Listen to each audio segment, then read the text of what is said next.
répression, mais aussi un outil de légitimation de sa répression au niveau international, même si, je l'expliquerai un peu après, cette relation entre le pouvoir djiboutien et la communauté internationale est très importante pour le pouvoir djiboutien, et c'est la raison pour laquelle on a le sentiment à la FIDH que c'est aussi sur cet aspect-là qu'il faut appuyer.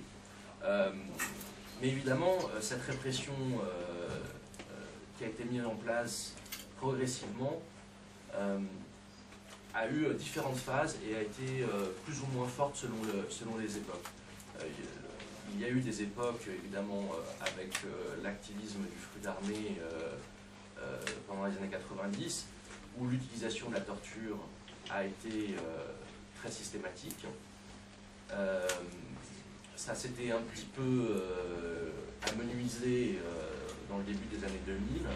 On constate depuis quelques années maintenant, mais particulièrement depuis 2 ans et demi, me semble-t-il, une réutilisation systématique de la torture à Djibouti, ce qui pour nous est un élément extrêmement inquiétant et extrêmement grave, dans la mesure où cette généralisation de la torture, notamment à l'égard de civils, même si elle est essentiellement utilisée à l'encontre de militants politiques, et particulièrement dans le nord du pays, là où les militants du FRUD sont encore nombreux, il nous semble que cette utilisation systématique de la torture à l'encontre des civils dénote une dérive particulièrement grave du régime actuel.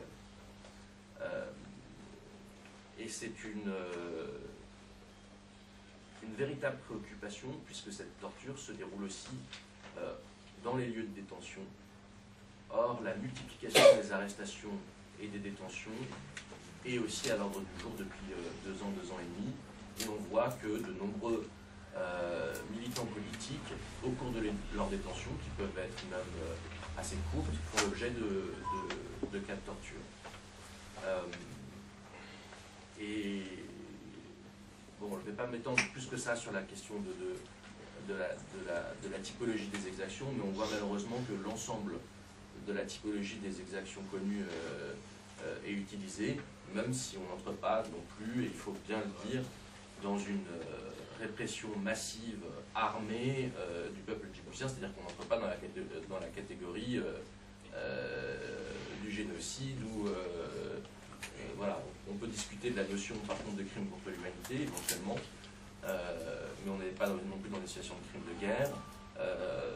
Voilà, donc c'est juste pour manier, ça ne veut pas dire, et c'est très important et tout le monde doit le comprendre ici, le génocide est souvent compris comme un crime suprême. Pourtant, malheureusement, la question le génocide est un crime très spécifique, lié sur notamment la planification, la typologie des exactions qui sont utilisées, etc. Je dirais entre guillemets le malheur de Djibouti, c'est que nous ne sommes pas dans une situation de génocide, et pour autant la situation des droits de l'homme est très importante. Quand on considère la population de Djibouti, effectivement on parle souvent de 800 000 habitants, mais le niveau de répression politique, torture, perte de son travail, pression sur la famille, etc., on s'aperçoit quand même qu'on est dans une pression sociale extrêmement forte. Et à l'image, souvent on disait au cours en Argentine, dans la dictature argentine, on s'est rendu compte que plus de 20% des familles en Argentine avaient été touchées par le phénomène des disparitions, de la dictature, etc. Or, on sait aujourd'hui, dans les études sociales, que quand vous avez 20% des familles, l'impact social et la plupart des familles et la plupart des habitants sont donc touchés par ce type de phénomène. Quand on rapporte ce type d'études ou ce type de proportion à Djibouti, on comprend donc aisément que l'ensemble de la population est touchée d'une façon ou d'une autre par une violation spécifique. Pas simplement de ne pas voir, la violation c'est de ne pas voir uniquement l'opposition pouvoir s'exprimer à la télévision, même si c'en est une. Mais ça veut dire que chaque famille est touchée dans ses membres par un membre qui a été emprisonné, par un membre de sa famille qui a pu être torturé, par un membre de sa famille qui a perdu son emploi parce qu'il a été militant de l'opposition ou militant associatif, etc. Donc on prend conscience de l'ampleur du problème. Les causes, puisqu'on est là aussi pour parler de ces causes, sont de notre point de vue non seulement des causes connues, identifiées et contre lesquelles on peut lutter, mais qui peuvent être communes à d'autres situations en Afrique ou dans le monde. Évidemment, la question principale, puisque c'est un pouvoir qui remplace, selon ses différents représentants, mais depuis au moins effectivement 38 ans, même si le président Marguerite est là depuis 14 ans, si je ne m'abuse, non plus, 20, ouais, depuis toujours d'une certaine façon. Bref, il n'en demeure pas moins qu'évidemment l'accès, la question de l'accès au pouvoir et la question du contrôle du pouvoir et la transmission du pouvoir est au centre même de la question à Djibouti. C'est le défi des élections. Il est certain que à chaque momentum électoral, on entre dans des périodes de crise. C'est ce qui nous permet aussi, nous, de nous mettre en position pour voir ce qui va se commettre et anticiper malheureusement ces réactions. Évidemment, l'année dernière, cette année, à chaque élection, on voit des tensions réapparaître, puisque, évidemment, il n'y a pas de transmission possible du pouvoir. C'est aussi la raison essentielle de l'émergence des acteurs et de la lutte armée. Il est évident que quand on ne peut pas prendre le pouvoir démocratiquement, la tendance de le prendre par la force est extrême et très importante. Et donc c'est aussi un argumentaire pour nous d'expliquer que la démocratisation, que le respect des droits de l'homme, et en gros de ce qu'on appelle, nous, à la FIDH, la diplomatie des droits de l'homme, est absolument fondamentale pour la stabilisation des pays et aussi pour le règlement des problèmes droits de l'homme, mais aussi la question le règlement des problèmes politiques. Bon, une fois qu'on a dit ça, on le sait tous, mais comment est-ce qu'on fait? Il y a aussi la cause de la gouvernance. Il est évident que la gouvernance à Djibouti pose problème. Une gouvernance qui est à la fois liée aux questions de sécurité et liée aux questions de stabilité. En gros, pour faire simple, on est face à la conception du pouvoir à Djibouti. Cette conception du pouvoir, elle est largement kleptocratique, c'est-à-dire qu'en gros,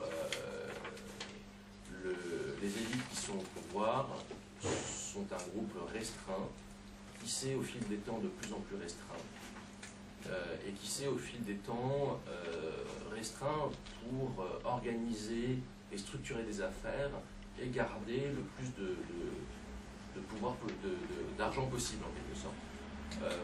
C'est un processus assez classique des pouvoirs autocratiques, à savoir que on prend le pouvoir sur une base relativement large, qui permet ensuite de redistribuer les richesses puisqu'on est à la tête du pouvoir.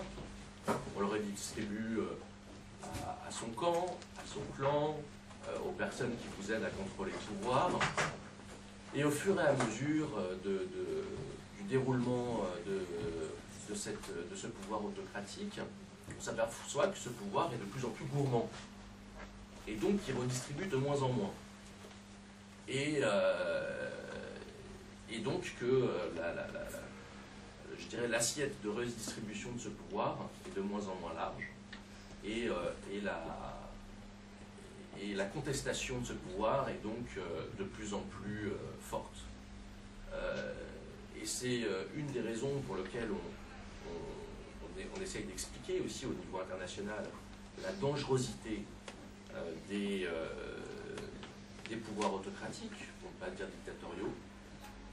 C'est que ces pouvoirs sont des fruits mûrs qui à un moment tombent d'eux-mêmes. On l'a vu en Tunisie avec Ben Ali.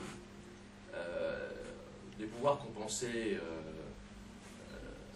insubmersibles et qui finalement tombent comme des fruits mûrs tout simplement parce qu'ils n'ont plus de partisans.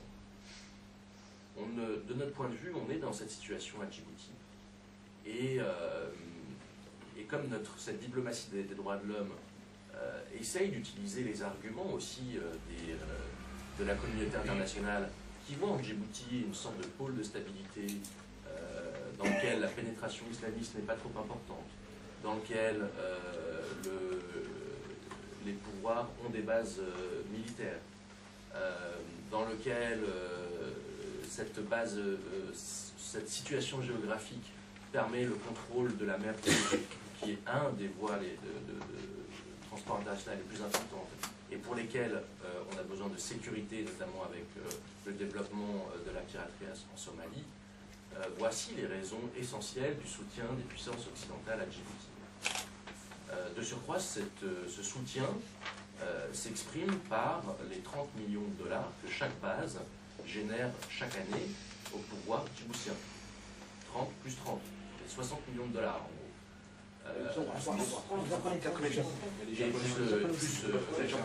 Plus le Japon, et il y a même les Pays-Bas, etc.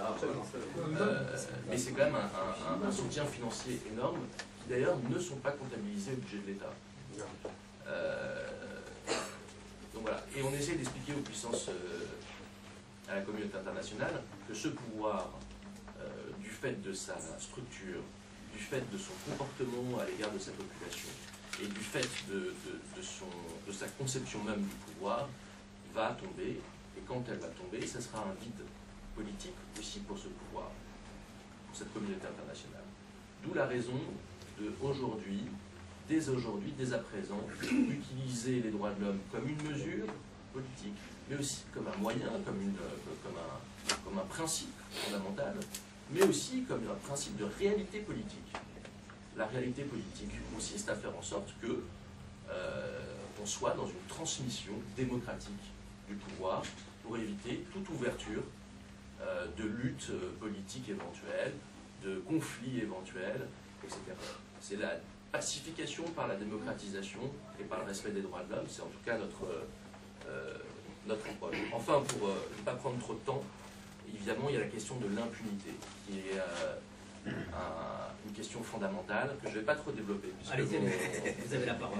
Mais je ne peux pas ne pas la déployer parce que c'est quand même une question fondamentale pour nous, dans la mesure où l'impunité, c'est-à-dire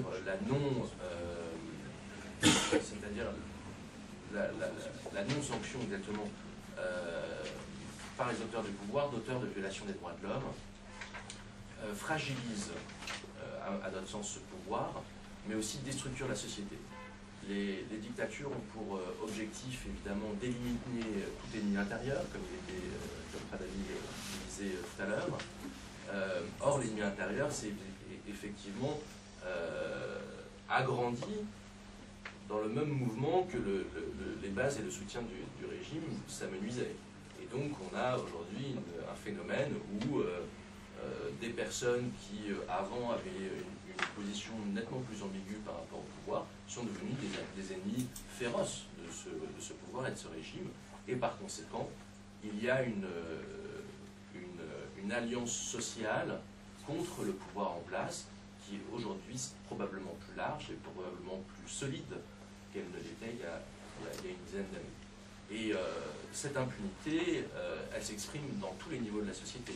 Évidemment, elle s'exprime contre les plus hauts tortionnaires de l'État, qui sont bien connus, et contre lesquels nos organisations doivent agir résolument. Plus résolument que nous ne l'avons fait jusqu'à présent. Deuxièmement, cette impunité, elle se diffuse dans tous les secteurs de la société. Pas simplement celui qui torture, mais aussi celui qui fait des affaires.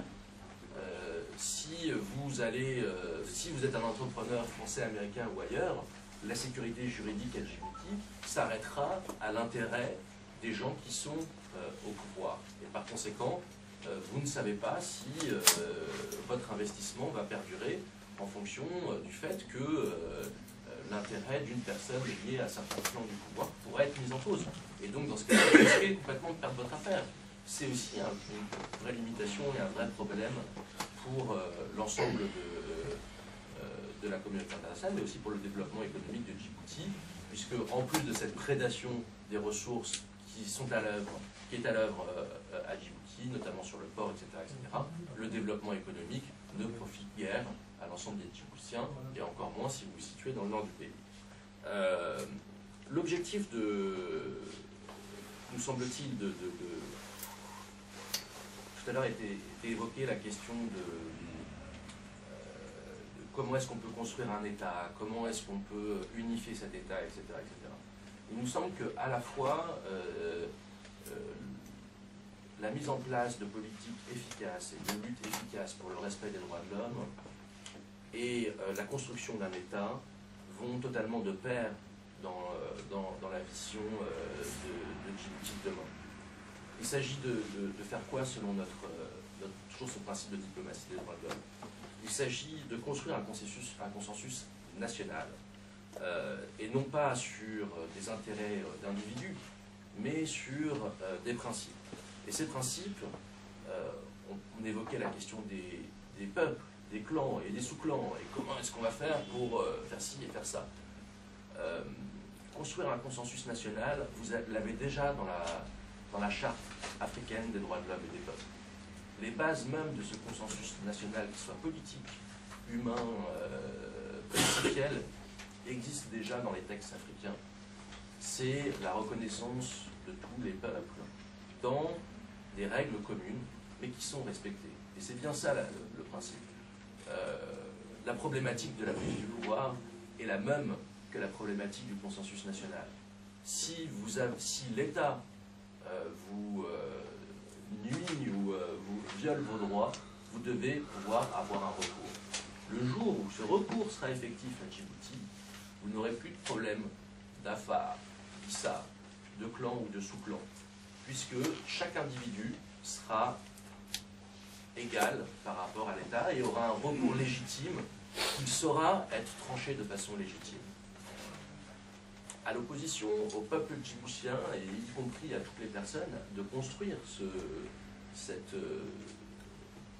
cadre politique et ce consensus national avec des recours effectifs, car comme je le disais tout à l'heure, quel que soit l'opposant, ou quel que soit le parti, ou quelles que soient les personnes qui arriveront au pouvoir, il sera jugé à l'aune de la construction de ces recours effectifs, au fait que les citoyens djiboutiens pourront dire aujourd'hui, nous avons la garantie que les violations des droits de l'homme ne se répéteront plus. Pour faire ça et pour aller très rapidement, je pense qu'à travers la diplomatie des droits de l'homme, évidemment c'est notre sujet, c'est notre action, donc je ne vais pas vous parler de la lutte politique, mais je vais vous parler plutôt de l'action des droits de l'homme. Mais l'action des droits de l'homme, dans cette situation où le peuple est djiboutien, violé dans ses droits, les partis djiboutiens qui ont du mal à faire entendre leur voix et à pouvoir participer démocratiquement au pouvoir à Djibouti, doivent passer de la défense à l'offensive. Et ça, c'est tout à fait possible. Comment est-ce qu'on peut le faire? Par l'action nationale, évidemment. La violation du principe de paix, de sécurité nous semble absolument essentielle. L'action, qu'elle soit politique ou droit de l'homme, doit toujours être basée sur la question des principes. Et il nous semble que la question des principes va perdurer. En ce qui nous concerne, cette action nationale, elle a pour but de, même si ce sont des voies qui peuvent paraître biaisées, mais de respecter le droit national en saisissant la justice, en démontrant que ce gouvernement, comme on l'a démontré à de nombreuses reprises, ne respecte même pas les droits qu'ils ont eux-mêmes établis, que le cadre juridique national qui a pu être établi concernant l'antiterrorisme, concernant les droits de l'homme, concernant l'ensemble des secteurs de la société, concernant le droit de presse, le droit de manifestation, etc., est en contradiction avec les instruments internationaux et régionaux qui ont été eux-mêmes acceptés par Djibouti. Il y a beaucoup d'actions nationales à mener, et une de ces actions nationales est pour nous le renforcement des organisations de défense des droits de l'homme, puisque très souvent, quand la voie de la reconnaissance politique est bouchée, nous avons une alliance, je ne dirais pas objective, mais une alliance logique sur la défense des droits. Quand ces droits ne sont plus effectifs, eh bien la défense des droits de l'homme devient importante. Et donc, j'engage tous ceux qui le souhaitent à renforcer ce mouvement national des droits de l'homme à Djibouti pour construire, sur la base de ces principes, pour construire cette conscience, cette base et ces actions en faveur de la défense de ces droits qui peuvent être le prélude évidemment à une démocratisation à Djibouti. Enfin, sur les actions régionales et internationales, il est important de désenclaver Djibouti intellectuellement et médiatiquement, puisque aujourd'hui Djibouti nous semble, et les thématiques qui sont à l'œuvre à Djibouti, nous semblent très isolées même sur le continent. La situation à Djibouti malheureusement résonne à l'oreille d'autres peuples africains qui ont connu ou qui continuent à connaître des situations similaires. Et donc cette fraternité africaine a été fondamentale dans plein de situations et peut l'être aussi pour Djibouti. Et je crois que la main tendue la main que vous pourrez tendre aux autres peuples africains sera reçue avec beaucoup d'amitié et beaucoup de solidarité. En tout cas, elle l'est au niveau des droits de l'homme, puisque nous allons tenir à la FIDH notre 38e congrès mondial à Istanbul fin mai, et évidemment la Ligue djiboutienne y participera et sera aussi dans cette solidarité mondiale en faveur de Djibouti. Mais aussi, beaucoup plus prosaïquement, c'est de faire en sorte que l'Union africaine parle de Djibouti, puisqu'on a compris par les interventions précédentes que la représentativité du président à l'étranger, la représentativité, bien qu'il me semble que très rarement, la représentativité aussi de Djibouti dans les instances internationales qui financent un certain nombre de choses, doivent maintenant être conditionnées strictement à la question du respect des droits de l'homme. Et ça, il faut absolument le demander. J'en veux pour preuve quoi? Le candidat djiboutien à la présidence, à la direction de l'UNESCO, qui nous semble une aberration. On s'était mobilisé pour que Obiang en Guinée équatoriale ne finance pas un prix scientifique au sein de l'UNESCO au nom du respect du principe que le régime politique en Guinée équatoriale violait la plupart des droits de l'homme. Je ne vois pas ce qui diffère dans la situation de Djibouti. Les violations des droits de l'homme sont suffisamment prouvées pour que cette question de la direction par un Djiboutien de l'UNESCO, en dehors même de sa qualité individuelle, mais que le principe même que Djibouti, en tant qu'État, puisse représenter une organisation majeure internationale, nous semble véritablement posé. Et il faut absolument se mobiliser pour cette question-là, parce que ça aura beaucoup d'impact au niveau international. Donc au niveau régional et au niveau international. Je me réserve, pour en finir, de ne pas développer un certain nombre de points et de questions sur des actions, que je souhaite que ces actions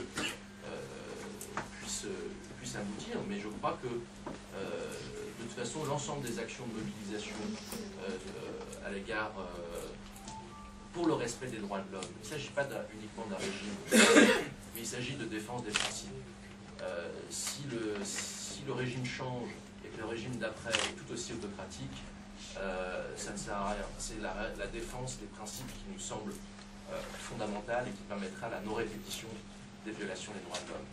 Donc sachez par contre que tant au niveau international, que tant au niveau régional, que tant au niveau national, des actions sont possibles, elles peuvent porter leurs fruits et elles sont absolument nécessaires, mais elles ont besoin du soutien moral, du soutien actif de l'ensemble des Djiboutiens pour rétablir les Djiboutiens dans leurs droits. C'est un combat qui sera proprement national, proprement africain, et dont l'international ne peut être qu'un relais de solidarité que je voulais manifester aujourd'hui en étant parmi vous. Merci.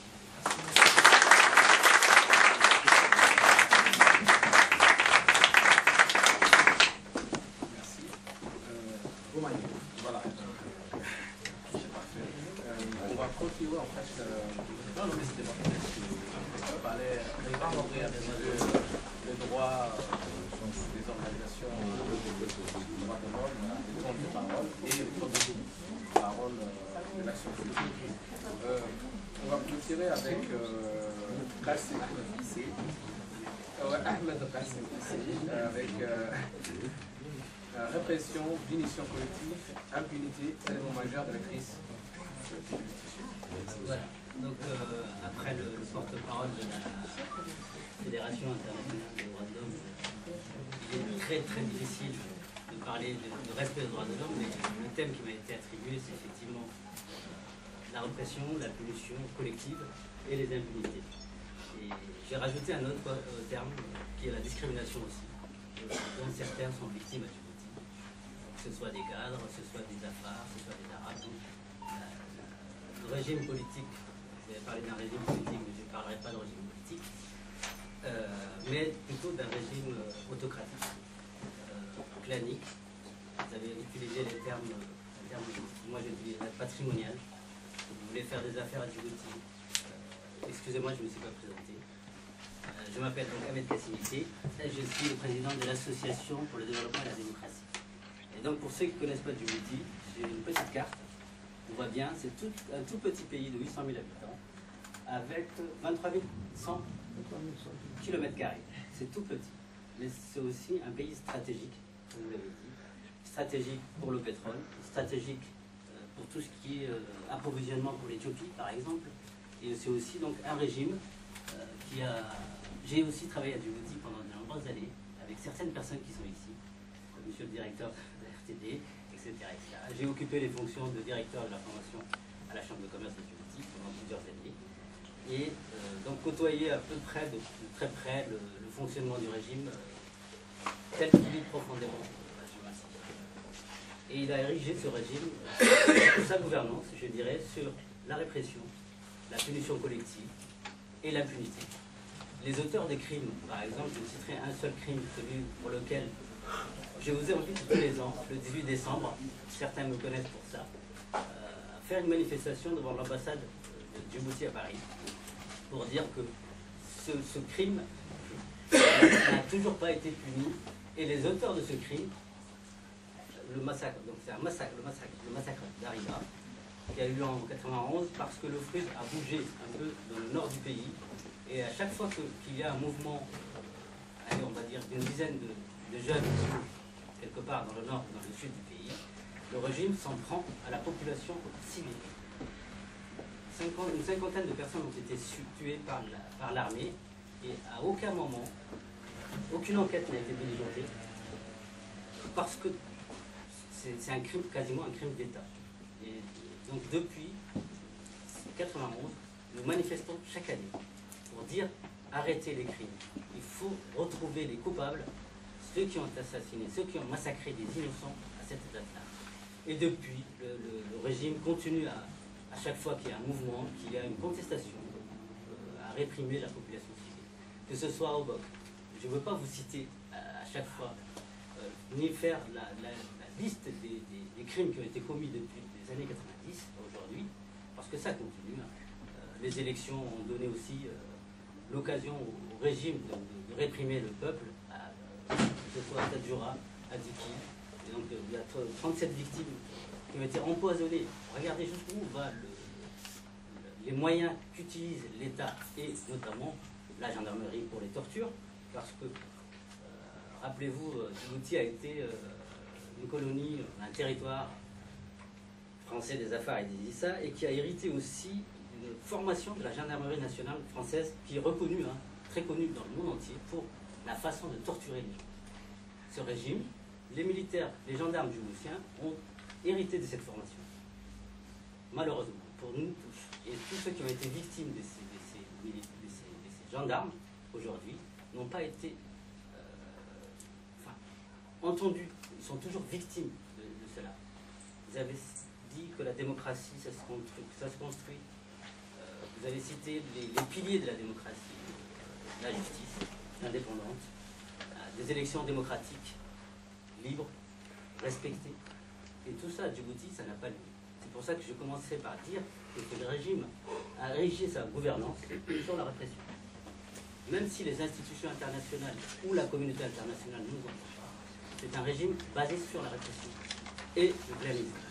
Aujourd'hui, Ismaël Omar Guelleh, vous avez cité tout à l'heure son nom, est au pouvoir depuis l'accession de Hassan Ghouled à l'indépendance, l'accession de Djibouti à l'indépendance, dans les années 77-78. Il était directeur de cabinet, il était chef de service, comment on appelle ça, là, le fameux SDS, service de sécurité, de renseignement et de sécurité. C'est l'homme qui a documentation et sécurité, c'est l'homme qui a toujours réprimé, manipulé, puni les gens qui étaient censés combattre. Ce n'est pas un démocrate, vous le savez tous, et ce régime a pris vraiment cette définition, moi je dirais vraiment un régime clanique, dictatorial, patrimonial, et vous le savez tous, le directeur du port, vous avez cité, c'est effectivement un des services importants de la République de Djibouti. Le directeur du port ne plaisait pas au gouvernement. Qu'est-ce qui s'est passé? Il a été évincé de son poste en 24 heures. Un directeur de banque, que vous connaissez tous, a été également évincé en moins de 24 heures. Tout ça pour vous dire que la répression, elle est manifeste, elle est clanique, et tous les moyens sont bons pour que les cadres de ce pays ne puissent pas accomplir leur mission de façon sereine, respectueuse des institutions. La célèbre prison en Gabon, certains d'entre vous, ils sont passés. C'est vraiment, c'est la Bastille de l'époque, avant 1789. Ça veut dire que vous avez des personnes emprisonnées sans aucun droit. Ils n'ont même pas accès à un avocat. Ils n'ont même pas accès à de l'eau potable. Ils croupissent vraiment dans des prisons, dans des chambres à 10, à 15, à 20 collectivement. C'est indigne d'un régime, d'un État. Et quand on dit que l'État djiboutien Djibouti est un État démocratique, ou Djibouti est un État tout court, ce n'est pas un État. C'est un clan qui le dirige. C'est un clan. Et donc dans le clan, c'est une tribu, donc c'est une famille qui dirige ce pays. Le mari, c'est un couple. Donc on le dit en souriant, mais c'est vrai que c'est une famille qui s'est érigée comme vraiment le pouvoir politique de ce pays. Vous déplaisez à une personne de la famille, vous êtes viré tout de suite, quelles que soient vos fonctions, quelles que soient vos responsabilités. Les ministres, hop, du jour au lendemain, juste un exemple, vous êtes nommé le lundi et vous êtes viré le mardi. Parce qu'entre lundi et mardi, le soir, après une soirée de 4, comme on dit chez nous, vous avez déplu au chef de l'État. Donc on a eu un jeune ministre de l'Éducation nationale qui a essayé de réformer le système éducatif de Djibouti, mais il a été remercié manu militari, dans les plus brefs délais. Et donc c'est un régime qui ne peut pas changer de l'intérieur. Vous avez parlé de vous tout à l'heure, excusez-moi, je n'ai pas retenu votre nom, mais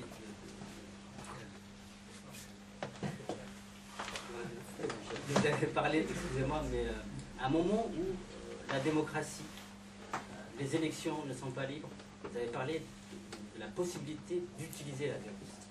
Parfois, la violence est légitime. Dans certaines conditions, elle est légitime. Parce que vous n'avez aucun moyen, vous avez parlé des causes profondes de l'accès à la violence. Ces causes profondes, c'est que les gens, aujourd'hui, ont peur. Ils ont peur, ils sont emprisonnés sans droit. Et parfois, des gens ont disparu de la circulation. On ne sait même pas ce qu'ils sont devenus. Vous allez parler tout à l'heure d'un pays d'Amérique, l'Argentine. Donc il y a des gens qui disparaissent au fur et à mesure de Djibouti, et dans le nord du pays, et dans l'est du pays, et à Dikil ou ailleurs. Ça, c'est vraiment le comportement d'un régime qui est un peu ou prou aux abois. Donc voilà, vous avez dit peut-être que les fondations vont tomber tout seules. Sincèrement, je suis issu de la société civile. Je ne crois pas aujourd'hui que ce régime a pu arrêter des punitions collectives ou individuelles. Il l'a érigé comme moyen de gouvernance. Et pour laisser un peu plus le débat s'ouvrir, je vais m'arrêter là. On m'a donné 3 minutes, mais après d'être exposé sur les droits de l'homme et après les éminences qui se sont exprimées avant moi, moi, illustre inconnu, je ne peux que me limiter dans le temps, mais je laisse la parole à l'Assemblée, bien entendu, pour poser des questions, pouvoir répondre, et que chacun puisse s'exprimer et nous connaître aussi les uns les autres un peu plus davantage. Merci de votre attention. ça c'est la première table. Donc comme on est un petit peu en retard par rapport au temps, au timing qu'on s'était fixé, on va juste changer la table. On va garder en fait toutes les questions que vous avez pour à la fin.